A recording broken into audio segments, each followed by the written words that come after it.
What's up, YouTube? I'm going to show you how to reset your transmission shift points. I recently just changed my motor mounts, and the transmission has pretty much learned how to cope with the damaged motor mounts.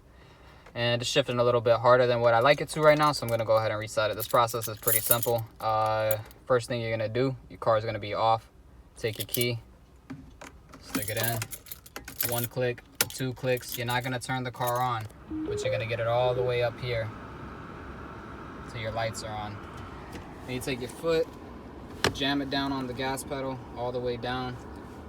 They say 15 seconds. I always do about 20, 30. So we'll just wait about that time.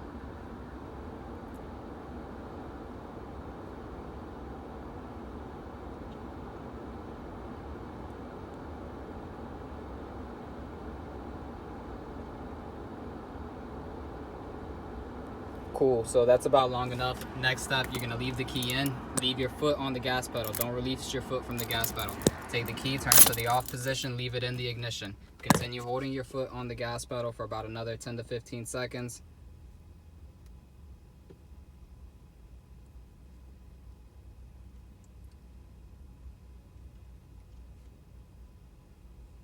Then you can go ahead and release it. I'm gonna release mine now.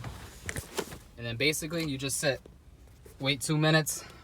I'll wait 5, wait 2 minutes, start the car up, the transmission will be reset. That's all you gotta do. Super easy process. 5 minutes of your time, 6 minutes most. And the behavior after is great. It's great. The transmission performs a lot better. The shifting is a lot better. Some people recommend you do this regularly. I don't necessarily recommend that. The transmission will continue to learn as you continue to drive it. So if it's not doing something that you want it to do, sometimes just driving it and it'll relearn it. With me specifically, I wanted to expedite the process just because I just changed these motor mounts and just wanted it to shift a little bit better. I definitely recommend it after you did something like a transmission service or something like that. You know, you change your fluid, change your filter.